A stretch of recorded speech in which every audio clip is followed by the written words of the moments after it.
antebrazo, muslo y pierna.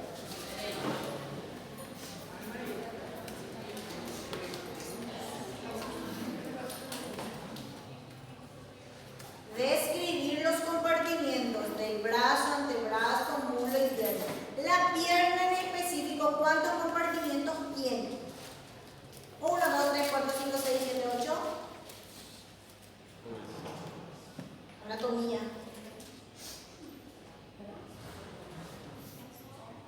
El punto débil de la anatomía. Su kriptonita. Anatomía. ¿Cuántos compartimientos tiene la pierna? Tiene 4. 4 compartimientos. ¿Qué hay en esos compartimientos? Músculos, vasos y nervios. Cada compartimiento está como aislado por la fascia que hablamos hace rato. Fascia recubre músculos y separa a las regiones anatómicas en compartimientos. Dentro de cada compartimento hay músculos, vasos y nervios. Esa fascia que rodea ese músculo, ese compartimento es inextensible, es rígido. Entonces, si algo se hincha dentro, no tiene cómo expandirse, entonces aumenta dentro, como si fuera una pelota y vos le cargas gas. Y la pelota ya llegó a su límite, le seguís cargando gas. Hay tanta tensión dentro de esa pelota, y la pelota va a tener un compartimiento, hay tanta tensión dentro de ese compartimiento, imagínense que hayan vasos, arteria, vena y nervio. ¿Qué van a hacer por la tensión? Colapsar. Van a colapsar de tanta tensión que hay, colapsan. Entonces tengo una isquemia. No tengo vascularidad. Desde donde ocurrió ese colapso no tengo vascularidad, no hay perfusión, porque se cerró la canilla por donde pasa la sangre. Entonces el miembro está isquémico y la isquemia se vuelve irreversible a las 6 horas. Entonces el síndrome compartimental es una afección en la que el aumento de la presión dentro de uno de los compartimientos anatómicos del cuerpo provoca un suministro insuficiente de sangre al tejido dentro del espacio. Puede ocurrir en cualquier parte. Ya he visto en una serie también el síndrome compartimental en cuello, por un hematoma, hace un síndrome compartimental y comprime los vasos. Entonces hay que liberar para liberar la presión. También abdomen puede pasar. Hay 2 tipos de síndrome compartimental en ortopedia y traumatología. Tenemos el síndrome compartimental agudo y el síndrome compartimental crónico. Los compartimientos de la pierna y del antebrazo son los más comúnmente afectados. El síndrome compartimental suele presentarse en las pocas horas de un suceso desencadenante, pero también se puede presentar en cualquier momento, incluso hasta 48 horas. Ahora el paciente se accidentó, ahora puede desarrollar síndrome compartimental 2, 3 horas, 1 hora o hasta 48 horas. Entonces hay ciertos tipos de lesiones en las cuales el paciente está más susceptible al síndrome compartimental y tengo que dejarlo en observación hasta las 48 horas para descartar probable síndrome compartimental. A tener en cuenta, capas gruesas de tejido, denominada fascia, separan los grupos de músculos entre sí en los brazos y en las piernas. Dentro de cada capa de fascia se encuentra un espacio confinado que se llama compartimiento. Este compartimiento incluye tejido muscular, nervios y vasos sanguíneos. La fascia rodea estas estructuras de manera similar como los cables están cubiertos por un material aislante. La fascia no se expande. Cualquier inflamación en un compartimiento ocasionará un aumento de la presión en esta área. Esta presión elevada oprime los músculos, los vasos sanguíneos y los nervios. Si esta presión es lo suficientemente alta, el flujo de sangre al compartimento se va a bloquear. Esto puede ocasionar lesión permanente de músculos, nervios, y si la presión se prolonga durante un tiempo considerable, el músculo puede morir y el brazo y la pierna no volverán a funcionar. Es posible que se necesite de cirugía e incluso amputación para corregir el problema. El síndrome compartimental agudo, este era de algún alumno. El síndrome compartimental agudo tiene algunos síntomas. El dolor del síndrome compartimental agudo es exquisito. Es un dolor intenso que empeora con el pasar del tiempo, no cede con analgésicos comunes y se exacerba a la dorsiflexión del primer dedo, ya sea de la mano o del pie. Hacemos este movimiento en el primer dedo de mano o pie y el dolor se exacerba, es como un gatillo para que aumente el dolor. Entonces esas son las características del dolor. Hay falta de pulso, disminución de la capacidad de movimiento, entumecimiento y color pálido de la extremidad afectada. Es un miembro isquémico, sin perfusión. Lo más habitual es que se deba a un trauma físico como una fractura ósea, hasta el 75% de los casos, o una lesión por aplastamiento. Puedo tener una contusión grave. ¿Se acuerdan de la contusión grave? No tiene fractura, pero puede ser un síndrome compartimental. Una contusión grave no tiene fractura, pero puede ser un síndrome compartimental. Y una fractura puede ser un síndrome compartimental. También puede ser causado por un esfuerzo agudo durante la práctica deportiva. ¿Conocen todos los huesos del esqueleto apendicial? Fractura de qué hueso, a qué nivel está asociado 100% a síndrome compartimental. Prendan un poco el aire, por favor, hace calor.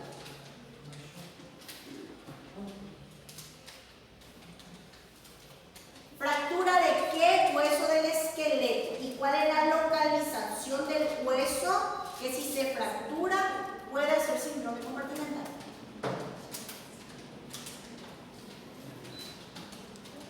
La fractura tiene que ser cerrada o abierta para que haya síndrome compartimental. Solo cerrada, no puede haber pues ningún agujero, espacio o continuidad para que salga la presión. Tiene que ser un espacio cerrado para que aumente y produzca el síndrome compartimental. Entonces, las fracturas expuestas no están asociadas a síndrome compartimental, solo la fractura cerrada. Hueso, localización, vamos a chutarlo. Dígame cualquier hueso. Tibia, ¿qué parte? ¿Y por qué? Tibia, dijiste bien. ¿Cuál es la localización más frecuente de síndrome compartimental? Pierna y antebrazo. La tibia. ¿Qué parte? Localización. ¿Qué parte del hueso? ¿Y por qué? 30 segundos tienen para pensar. ¿Cómo? Mediano. Tibia, ¿es mediano?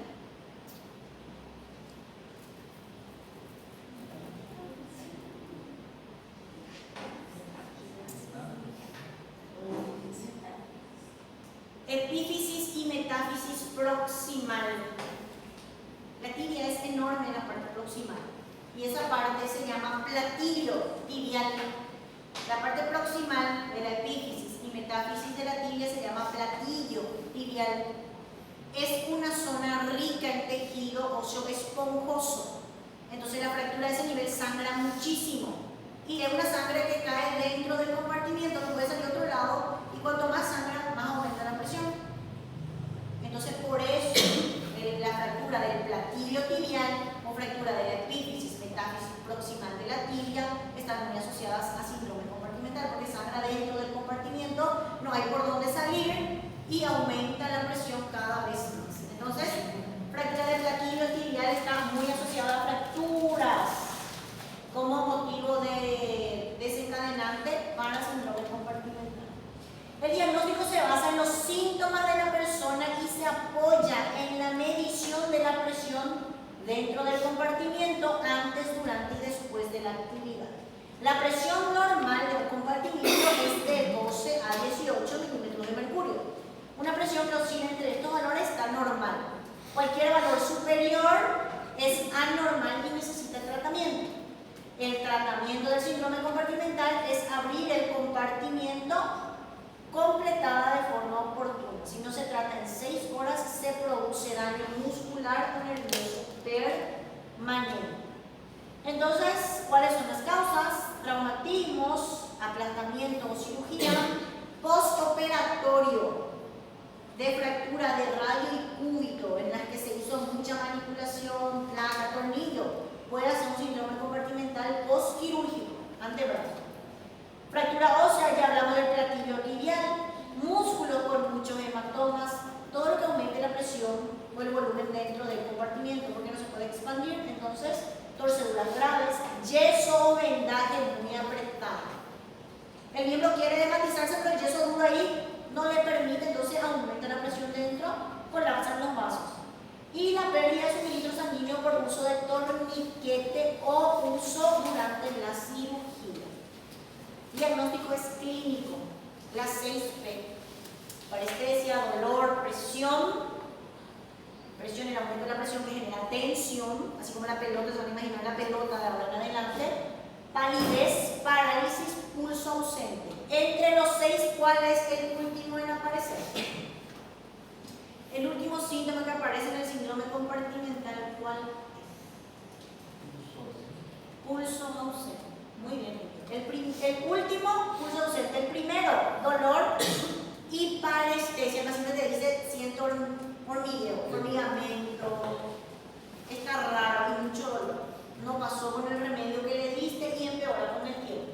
Síndrome compartimental. El diagnóstico es clínico. Y puedo realizar la medición de la presión dentro del compartimiento. Una presión de 30 milímetros o mayor confirma diagnóstico de síndrome compartimental agudo. Acá en Paraguay nosotros no tenemos el medidor de presión, no sé si en Brasil hay. Entonces para nosotros el diagnóstico es clínico. Yo tengo una sospecha clínica de síndrome compartimental, vasiotomía, me voy a abrir. Pero si en un mundo ideal existe el medidor, sabemos que 30 milímetros de mercurio me confirma el diagnóstico y tengo que abrir. ¿Está bien? Professora, se tiver abaixo de 12, vamos ser os mesmos sintomas? Menos de 12 no vas a tener síntomas. Más de 18 sí. Podés empezar a tener dolor y parestesia. Cuando llegas a los 30 sí tenés dos. Pulso ausente y todo. Entonces, tratamiento de un síndrome compartimental agudo: retirar cualquier compresión externa, ya sea torniquete, yeso, ortopédicos, apósitos, mantener el miembro elevado, siempre por encima del nivel del corazón para favorecer el retorno venoso. Y la vasiotomía es el procedimiento quirúrgico que se utiliza para descomprimir los compartimientos. Es necesario realizar una incisión lo suficientemente grande, amplia, para descomprimir todos los compartimientos. Este procedimiento quirúrgico se realiza dentro de quirófano con anestesia. Se abre, abrís, y tenés que ir separando los músculos, librando la fascia. No, eso no abrir, tenés que ir con los dedos separando los músculos y ir palpando los pulsos distales para ver si retornó la vascularidad o no. ¿Está bien? ¿Qué hago para prevenir? Porque el paciente puede tener una fractura cerrada de platillo tibial. El paciente llegó a la urgencia y puede hacer un síndrome compartimental, me dice en mi cabeza. ¿Qué puedo hacer para prevenir llegar al síndrome compartimental? ¿Qué le van a hacer a su paciente? Movimento. ¿Cómo? Movimento. Movimiento. No. Le duele, está fracturado. No le puede mover. Mais um que não está fraturado das extremidades. No. Otra cosa que sí puede hacer. Elevação. Elevación del miembro. Cuanto más alto, mejor. ¿Qué más? Elevación. Inmovilización. Pero no tiene que tener algo apretado. Tengo que inmovilizar dejando libre la pierna. ¿Sí? Crioterapia. Hielo. Hielo, miembro elevado, inmovilizar. Le puedo administrar analgésicos, antiinflamatorios, y hay un medicamento que es un antiinflamatorio enzimático. Saca el edema de dentro de la célula, se llama alfa-amilasa. En estos casos agregamos alfa-amilasa o un ketoprofeno, también es un antiinflamatorio enzimático. Agregamos otro tipo de droga que le va a ayudar a desinflamar más rápido. Es lo único que puedo hacer con mi paciente. Miembro elevado, crioterapia, inmovilizar y darle analgésicos antiinflamatorios. Recuerda que es un trauma cerrado, no es herida, no hay que darle antibiótico. No tiene sitio infeccioso, no hay que dar antibiótico. Hay un proceso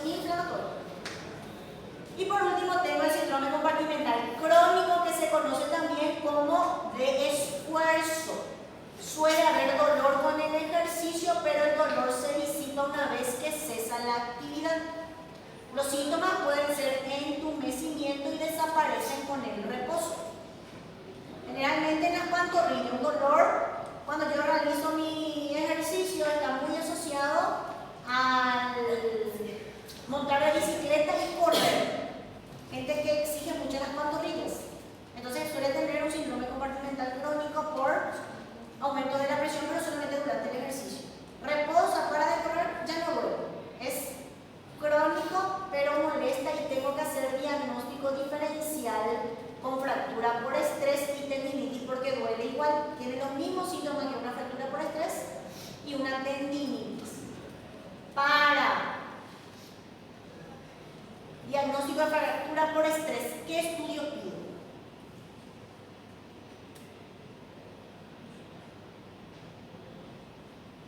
Las fracturas por estrés son pequeñísimas, son micro fracturas. ¿Con qué voy a ver bien? Resonancia magnética. ¿Y una tendinitis con qué voy a ver? Ecografía. Muy bien. Por lo general, el síndrome compartimental crónico no provoca daños permanentes. No como el agudo. El agudo tiene daños permanentes.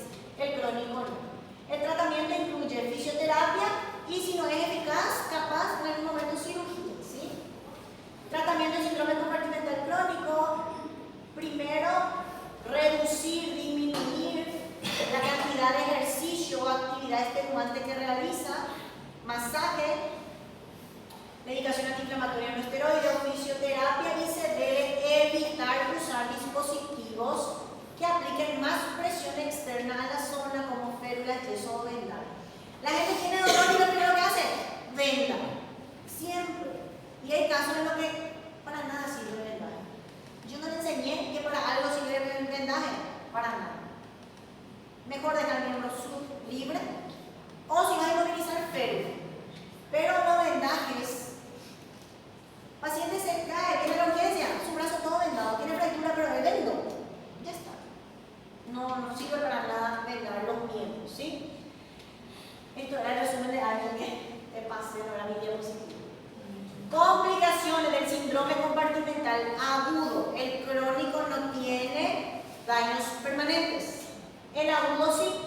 Si yo no alivio la presión, si yo no realizo mi fasciotomía, puedo tener necrosis en el compartimiento anatómico afectado, ya que la capacidad de la sangre para entrar en los vasos más pequeños del compartimento va a estar disminuido por el colapso vascular. No hay perfusión. Esto a su vez conduce a un aumento progresivo de la privación de oxígeno en los tejidos, genera una isquemia. ¿Sí? No tengo vascularidad, tengo isquemia. Isquemia más de 5 horas, tengo necrosis. A gran escala esto puede causar la contractura isquémica de Volkmann en las extremidades afectadas, que es un proceso permanente e irreversible. Van a leer que es la contractura isquémica de Volkmann. Van a leer los compartimientos anatómicos, brazo, antebrazo, muslo y pierna, porque voy a sacar el examen. ¿Qué músculo tengo en tal compartimiento? Tienen que saber. Y otras complicaciones, puedo tener déficit neurológico del miembro, gangrena, síndrome de dolor regional crónico. Patricia, de que tienen que hablar de lesiones nerviosas, síndrome de dolor regional crónico y contractura de Volkmann también. Ratomiólisis, músculo muerto empieza a tirar toxinas en la sangre y eso me puede llevar a una insuficiencia renal aguda por un síndrome compartimental. El pronóstico va a ser bueno si yo diagnostico a tiempo, opero a tiempo, libero a tiempo, pero si el diagnóstico se retrasa, puedo tener una lesión permanente del nervio y pérdida de función muscular. Esto es más común cuando la persona está inconsciente. El diagnóstico es clínico. El paciente te tiene que decir, me duele. Si el paciente no te dice, no te puede referir sus síntomas, no puede hacer diagnóstico. Y si el paciente está inconsciente en terapia intensiva, capaz cuando se pueda quejar del dolor, ya va a ser tarde. Ya vamos a tener que ir a una amputación. La lesión permanente del nervio, ojo, ocurre después de al menos 12 o 24 horas de compresión o privación de oxígeno. No ocurre a las 6 horas, recién a las 12 o 24 horas. Las lesiones musculares ocurren mucho más rápido.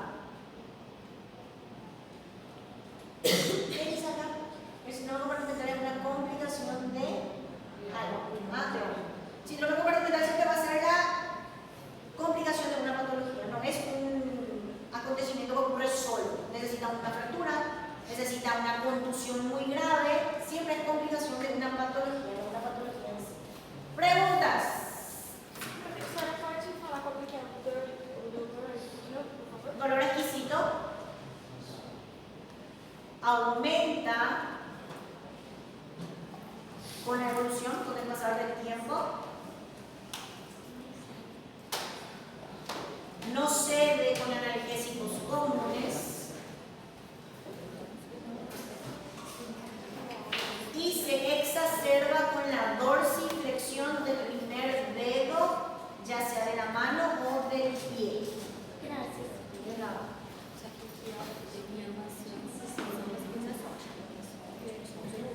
Chicos, están liberados, nos vemos en el examen semana que viene. Escuchen. Las chicas con el pelo recogido van a venir uniformados. Chomo, guardapolvo, cabello recogido. Solo está permitido usar bolígrafo azul de la marca Bic, así que compren ya su bolígrafo azul. Solo se rinde con bolígrafo azul. Pueden traer su lápiz o borrador porque solo van a tener que escribir primero el lápiz borrador, pero el bolígrafo azul. Nada de relojes digitales. ¿Está bien? Y eso.